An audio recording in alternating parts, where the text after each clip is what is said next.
Yo, what up, people? It's Mr. Motherfucking R here today, of course, to give you guys Outbreak Company Episode 4 motherfucking review. And I'm gonna start saying this from now on because it's getting close to the point where these episodes are hitting like around 5 episodes.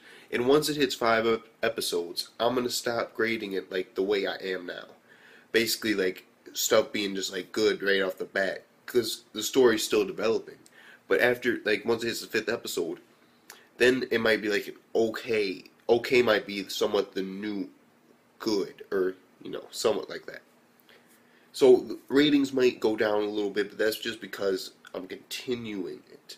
But who knows? Who knows? Some of them actually seem like they might be able to hold a good rating all throughout, and so I'm really digging that this season that's happening.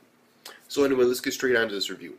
Basically, I don't really want to talk about a lot of the stuff that happened because there's some plot development in this, but I really don't feel like talking about it because you guys should really know what that is, find it out yourself, and get your own opinion on it. And I don't want to just put my opinion out there and just have you guys be like, yeah. I want you guys to actually do a little bit of research and like think about this yourself.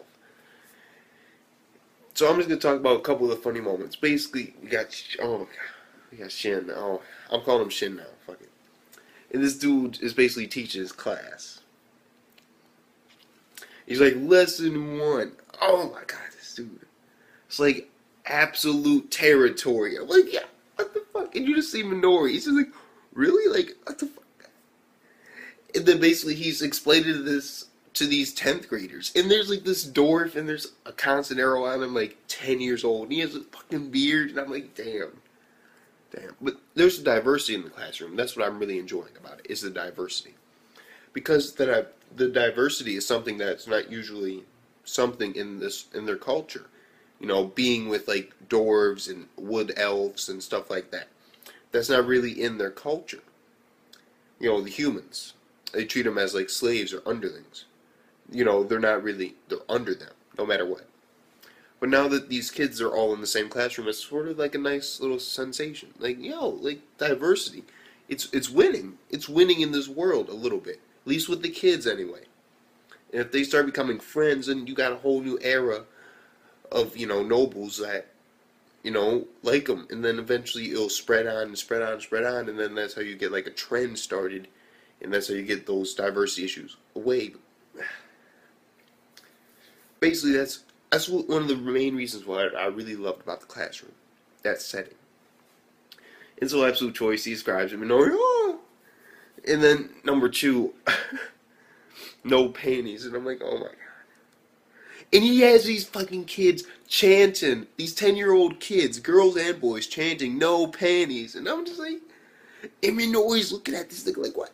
Like, these are kids. Like, what are you doing? Like, this is way too advanced for them. I'm like, the fuck?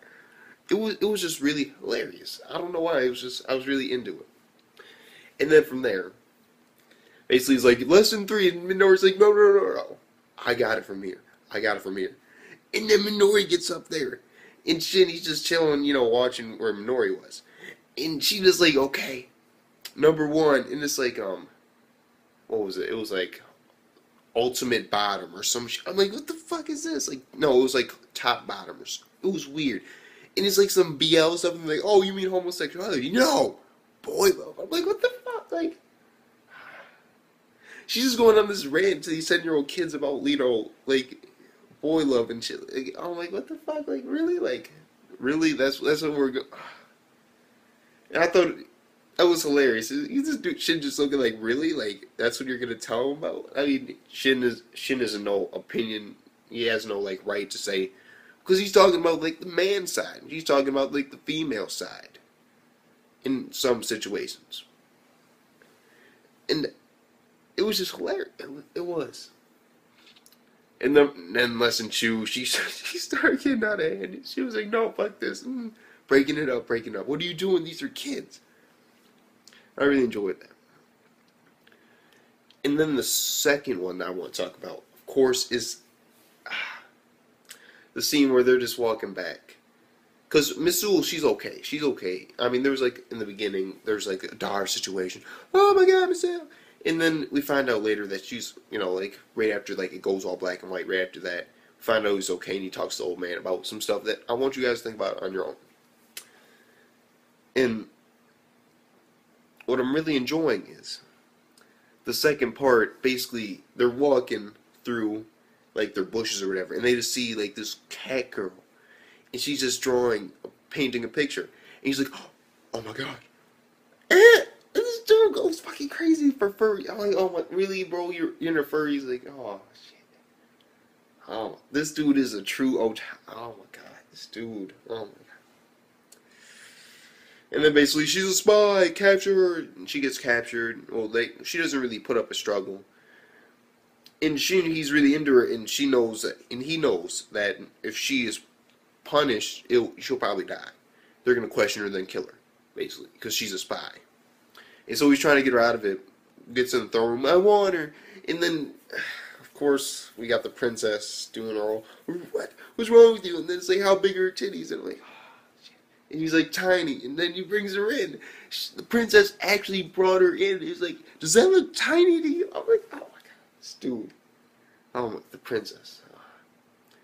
Then basically he tries to he tries to, what was it? Basically he tries to make up a story to get this spy off, because he really wants her to draw manga for him, aka another addition to the harem. And he's apparently really into cat girls, animal girls. Hell yeah, why not? Fuck it, why not? Do you, bro, do you. And the thing about it is, after he goes through this, and it's obviously failing, she's like, oh, no, there's no way that I was, paid money to, paint every inch of the house and find, federal documents. And I'm like, oh, my God. So she's really bad at it. And he's just like, man, I know what I'm doing. You got to trust us. You got to, do you really distrust or hate non-humans that much? And okay, then we got Minori. In Minori, she's like, trust me, he's right. Shin is right. I'm like, oh my god. And then she's like, boy love. And then you see, used to talk about boy love, this bitch with fucking Shin and Gallus. Oh my god. And he's just looking, she's like, you gotta defend this. You gotta defend me, bro. And you just see Gallus, and this nigga just was looking with a straight face, and he gets like, oh, red, and I was, oh my god. Really? Like, oh fuck. It was really awkward when I was watching him, like, afterwards, like, he's, like, complimenting him. It was, like, really awkward. I was, like, oh, fuck. But anyway, with some convincing, the princess lets him keep her under his watch, and they're going to give her, apparently, false information to take back, so that they, they don't actually know what's going on, and they have an advantage, because now you're playing the fiddle for their ass. They got to do what you say. And Jack the Piper and the motherfucker, fuck it. And so, I'm really enjoying this anime. I really am. And that's just all I'm going to really talk about. Because I want you guys to figure out for yourself what you want to think about what happened in the beginning of the episode. I'll leave it to you to decide. But overall, I have to give this episode right here 9 out of 10, yeah. It was a solid, good episode. It was. It had the comedy aspects, and it had some serious stuff in the beginning that I was like, this is sort of interesting. And then Miss Sewell, she ended up living. I was like, I don't know. It would have been interesting for the story if she actually died. Or, if she just wasn't like, next day. Like, yeah, hey, what up? Like, no injury really showing. I don't know. It was kind of weird, but I don't know. I still enjoyed it. It's like, okay, she's still here. Why not? Let the harm continue. So yeah, 9 out of 10. It was a solid, good episode. With that being said, Mr. Motherfucking R. Peace the fuck out.